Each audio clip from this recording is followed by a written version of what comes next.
Saya mengambil ilustrasi sederhana dulu. Ketika saya bersiap-siap ke sini tadi, saya itu sempat berpikir ringan. Saya sikat gigi atau tidak ya? Karena kan selesai mau sholat subuh kan sudah sikat gigi dan saya nggak sarapan kayak gitu. Jadi nggak sarapan, terus ngapain sikat gigi gitu? Ya. Nah, tapi kemudian saya ingat Imam Malik rahimahullah taala. Imam Malik itu dalam riwayat kalau beliau akan mengisi sebuah majlis atau majelis ilmu beliau, itu beliau kalau lewat aroma parfumnya itu tercium oleh murid-muridnya. Aroma parfumnya itu tercium oleh murid-muridnya. Artinya beliau Imam Malik itu mewangikan dirinya. Ya, Imam Malik mewangikan dirinya. Kenapa? Ihtiraman lil ilmi. Ihtiraman lil ilmi, karena menghormati ilmu. Sehingga saya pun akhirnya walaupun nggak sarapan, saya mau sikat gigi juga mengikuti Imam Malik. Ihtiraman lil ilmi. Gitu. Jadi artinya menjadi pendidik itu dalam Islam jauh lebih rinci, jauh lebih rigid. Itu yang pertama ya, spirit dari Imam Malik. Ya, spirit dari Imam Malik menghormati ilmu, ihtiraman lil ilmi. Yang kedua, baik Allah Subhanahu wa taala berfirman, wa qalu rabbana inna ata'na sadatana wa kubara'ana fa adalluna as-sabil. Rabbana atihim du'afaini minal azab wal'anhum la'nan kabira. Saya mau mulai dengan ayat ini karena ayat ini sebenarnya sebuah ancaman ya, terhib. Rabbana atihim du'afaini minal azab. Suatu ketika kalau kita sebagai pemimpin di akhirat kelak, naudzubillah min dzalik, kalau kita sebagai pemimpin di akhirat kelak, rakyat kita akan ada yang meminta kepada Allah, wahai Tuhanku, berikan azab 2 kali kepada pemimpinku itu. Berikan azab 2 kali kepada pemimpinku. Yang kalau kita sebagai orang tua, anak kita, naudzubillah, akan ada yang berkata, wahai Tuhanku, berikan kepada ayah ibuku azab 2 kali lipat. Yang kalau kita sebagai guru, naudzubillah, akan ada seorang murid atau ada dari murid-murid kita yang juga akan berkata kepada Allah, ya Allah, berikan azab 2 kali kepada guruku tersebut. Karena ketika mereka menjadi pemimpin kami di dunia, ketika dia menjadi orang tua kami di dunia, ketika dia menjadi guru kami di dunia, fa'adalluna as-sabil. Mereka tidak menjadi pemimpin yang baik. Keduanya nggak jadi orang tua yang baik. Dia tidak menjadi guru yang baik. Adalluna as-sabil. Tidak mengajari kami dengan benar. Fa'atihim bi'faini minal adab wal'anhum la'nan kabira. Ini ayat ini saya dengar ketika sholat subuh di Masjid DPP Jakarta. Beberapa pekan lalu dibaca oleh Ustadz Alzam, menantu dari Ustadz Nasirul Haq. Saya sempat tersentak juga dan akhirnya bertanya kepada beliau, di ayat berapa? Ternyata di Al-Ahzab ayat 67-68. Artinya kita sebagai guru, sebagai pendidik, ya kalau berdasarkan ayat ini harus hati-hati Bu. Harus hati-hati Pak. Mungkin di dunia murid kita itu bisa tersenyum kepada kita. Di dunia mungkin murid kita itu baik pada kita. Di dunia mungkin guru anak kita itu, murid kita itu sopan sama kita. Tapi di akhirat nggak ada lagi istilah orang Jawa itu pakeu, apa namanya? Ya, Nggak ada lagi yang namanya sopan, nggak ada lagi yang namanya sungkan, nggak ada. Di akhirat itu hitam putih. Anda baik di dunia, aku juga baik pada Anda di akhirat. Anda tidak baik di dunia, kami juga tidak baik pada Anda di akhirat. Fa'adalluna sabil, ketika di dunia seorang guru adalluna sabil tidak memberikan pendidikan, tidak memberikan pengajaran yang benar kepada muridnya, murid juga tidak akan baik kepada gurunya di akhirat. Atihim azaban, atihim du'faini minal azab wal anhum la'nan kabira.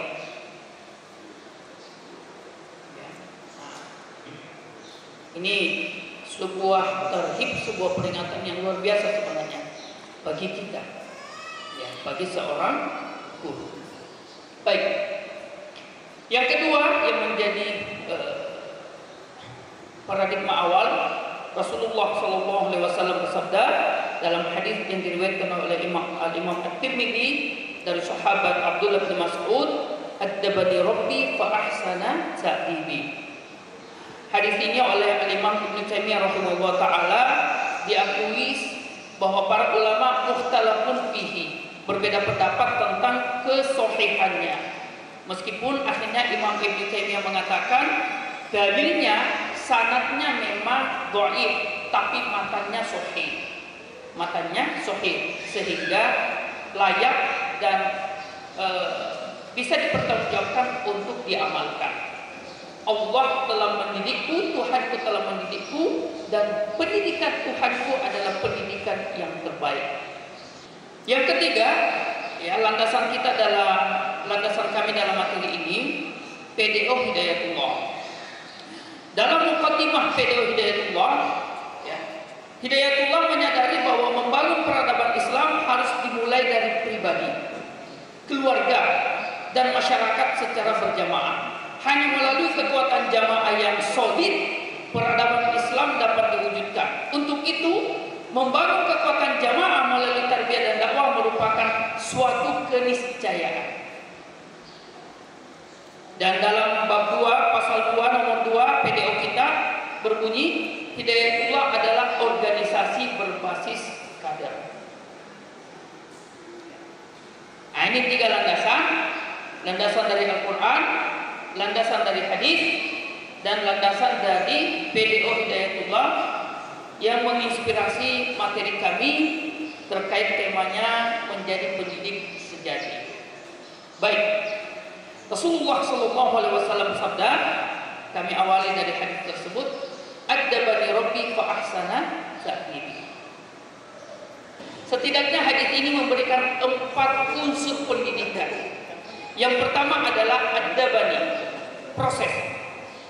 Yang kedua adalah pendidik, ya, Rabbi. Yang ketiga adalah peserta didik, ya, yang mutakallim, addabani. Yang mutakallim di situ adalah peserta didiknya, yaitu Rasul. Yang keempat adalah kurikulumnya, kurikulum pendidikan, fa ahsana ta'dibi. Jadi ada proses, ada pendidik, ada peserta didik, dan ada kurikulum pendidikan. Itu kalau berdasarkan teks daripada hadis tersebut. Addabani Rabbi fa ahsana ta'dibi.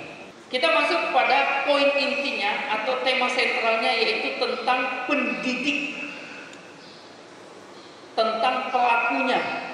Dalam istilah bahasa, etimologinya dikatakan bahwa pendidik adalah orang yang mendidik. Dalam bahasa Arab disebut dengan fa'il.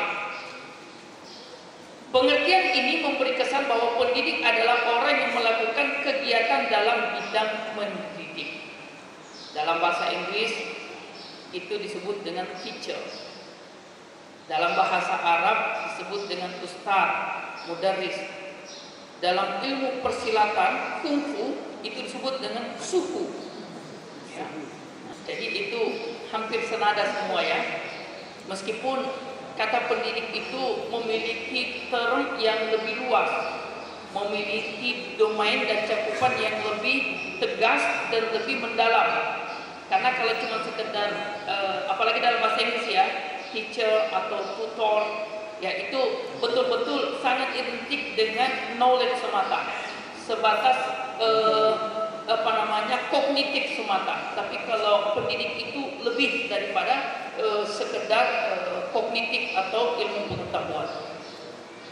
Dikatakan bahwa pendidik merupakan pihak yang mendidik, memberi anjuran, norma-norma, mentransfer ilmu pengetahuan dan kecakapan anak yang turut membentuk segala kepribadian anak, baik pendidikan informalnya, formalnya, dan non-formalnya.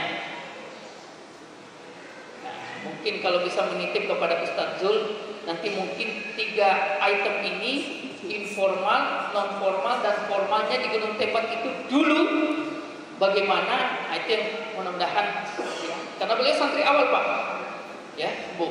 Ustadz Zul ini kan mohon maaf santri awal karena masuknya tahun 79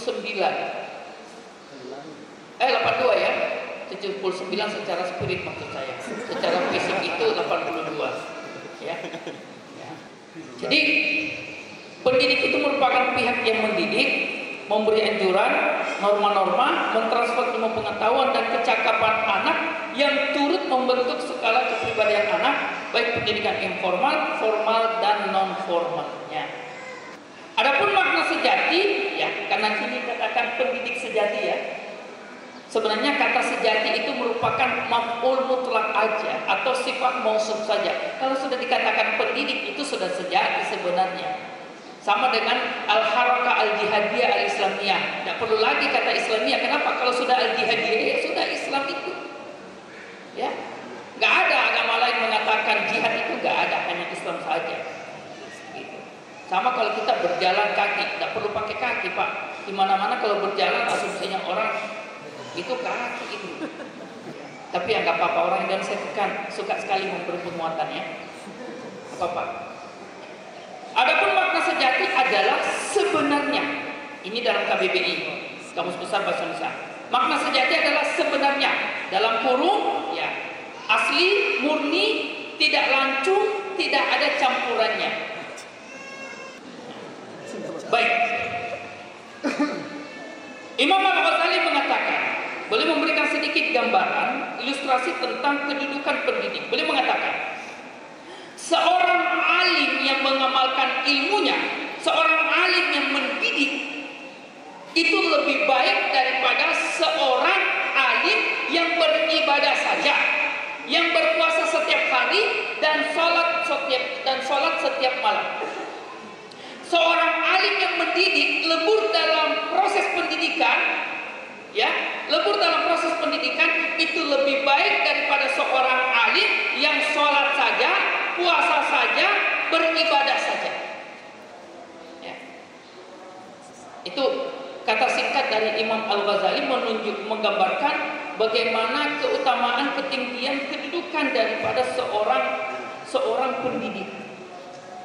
Bayangkan, orang yang sholat malam kalah, orang yang puasa setiap saat, setiap hari kalah, orang yang beribadah setiap saat kalah kedudukannya, derajatnya oleh seorang alim yang terlibat dalam proses pendidikan.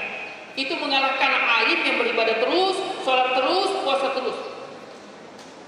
Pendidik ibarat minyak kasturi yang aromanya dinikmati orang lain dan ia pun sendiri harum. Jadi minyak kasturi itu dia harum dan orang yang mencium aromanya pun juga merasa senang. Ya kan? Baik, saya masuk pada kriteria pendidik sejati. Saya mau tanya dulu, Pak. Ini belok sedikit tapi ada kaitannya tetap. Saya bisa meminta ibu-ibu, bapak-bapak untuk menutup mata. Ya, menutup mata. Tutup mata Pak, jangan tutup hati. Tutup mata. Ya. Nah, tutup mata. Tutup mata Pak Salman. Ya. Ya. Baik. Saya mau tanya ibu-ibu, bapak-bapak, siapa yang ketika datang ke aula ini berwudu terlebih dahulu? Angkat tangannya dan tutup mata. Jangan ada yang ngintip-ngintip. Saya hitung sampai 3. 1, 2, 3. Angkat tangannya yang berwudu sebelum datang ke seminar ini. Saya hitung sampai 3. 1, 2, 3. Diturunkan. Baik. Saya terus terang menutup mata juga, jadi saya nggak tahu. Siapa yang angkat tangan, siapa yang tidak angkat tangan. Karena bagi saya bukan mengetahui yang wudhu atau tidak, bukan. Saya hanya ingin kita menyadari bahwa menjadi pendidik itu betul-betul memiliki dimensi yang luar biasa. Ya, hatta mau melakukan apapun itu seorang pendidik harus dalam keadaan suci. Harus dalam keadaan suci. Ya. Orang aja ada di Jawa itu mengisi air galon, Bu. Mengisi air galon itu kan pegawainya harus dalam keadaan suci. Ada kan? Viral kan, sempat kan? Bayangkan, ngisi air galon saja pegawainya diwajibkan bersuci. Kenapa? Karena ownernya, pemiliknya yakin bahwa kalau air galon itu diisi oleh orang yang bersuci beda dengan orang yang tidak bersuci. Apalagi yang kita mau isi hatinya murid-murid kita. Dr. Abdullah Nasir Ulwan, ya, dalam bukunya Tarbiyatul Aulad, saya tidak punya bahasa Indonesia-nya, yang saya punya bahasa Arabnya saja. Ya. Beliau berkata, Dr. Abdullah Nasir Ulwan berkata bahwa seorang guru hendaknya memiliki 5 karakter dasar. Ya, memiliki 5 karakter dasar. Gitu. Kenapa tersenyum, Pak? Saya begini, saya bilang 5. Ya, ada yang salah, Bu? Bisa begini nih. Ini kan 5 angka Romawi, Pak. Oh. Seorang guru itu tidak boleh cepat menjudge apa yang tampak di depan matanya, Pak. Ya, ini ilmu tentang pendidik juga, Pak. Ya.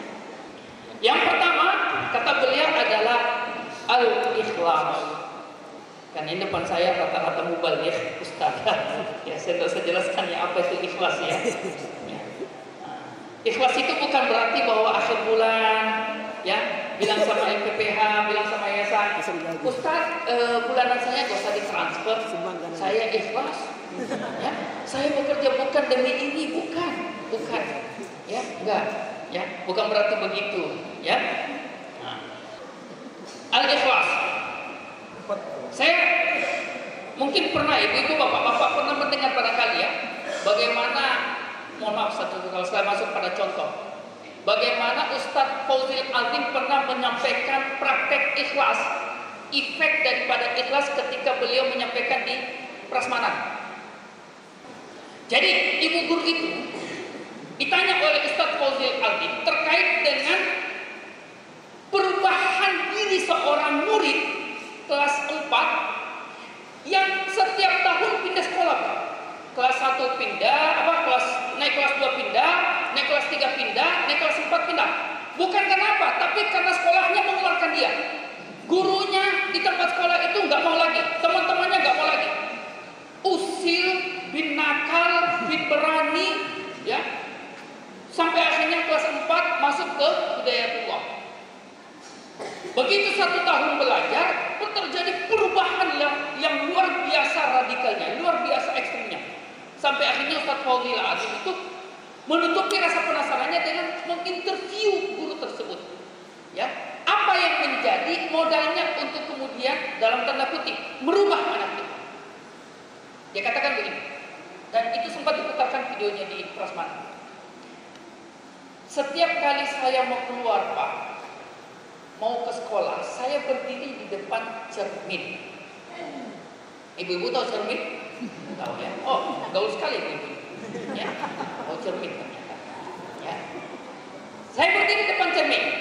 Apa yang dilakukan depan cermin? Saya berdialog katanya dengan siapa yang di cermin itu. Dia tanya, kamu mau kemana?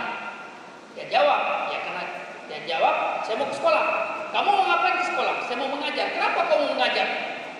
Dia tanya terus dirinya sampai dia pastikan bahwa saya ke sekolah bukan karena takut akan absen. Saya ke sekolah bukan karena takut dikurangi gaji. Saya ke sekolah bukan karena takut dimarahi. Saya ke sekolah memang karena saya ingin mengajar hari itu. Pure karena ingin mengajar. Bukan karena absen, gaji, dimarahi dan lain sebagainya. Saya baru keluar dari rumah, Pak, setelah saya memastikan saya ini ikhlas keluar dari rumah saya.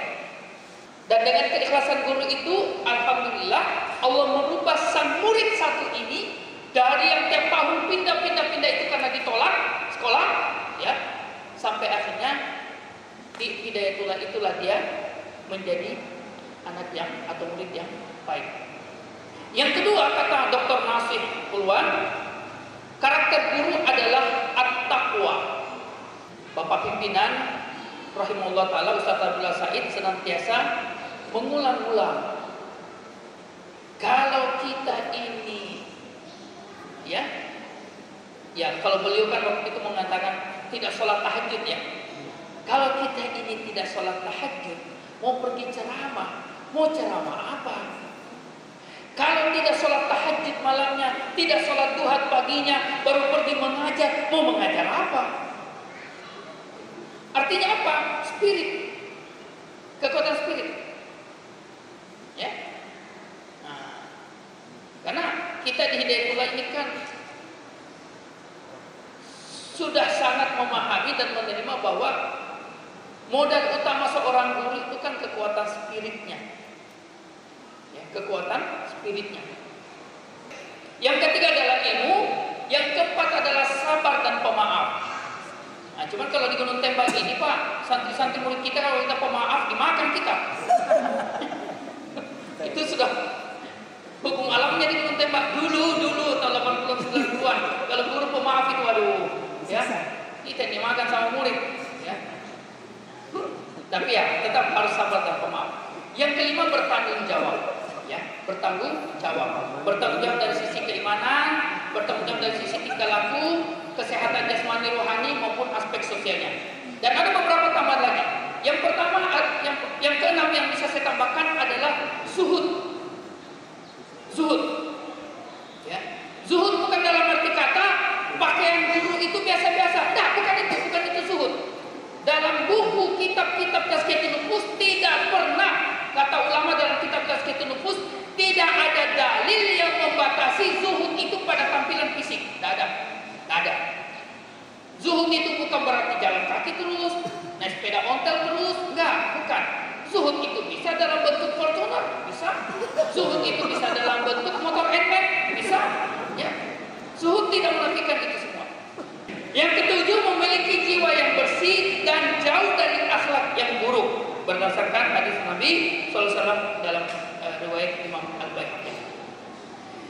Yang kedelapan, yang menjadi tambahan dari Dr. Nasir Pulwan, menempatkan diri sebagai orang tua. Ini penting Pak, Ibu. Nah, baik. Jadi yang itu kedelapan. Yang kesembilan, mengetahui bakat, tabiat dan watak murid-muridnya. Harus tahu antara satu dengan yang lainnya. Oh, ini pendiam, ini banyak bicara, ini pemberani, ini pemalu dan sebagainya. Harus tahu.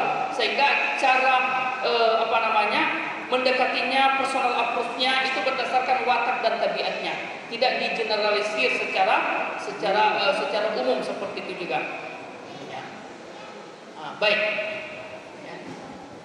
Paling terakhir, Ustaz Muhammad, mengapa kita harus menjadi pendidik yang sejati?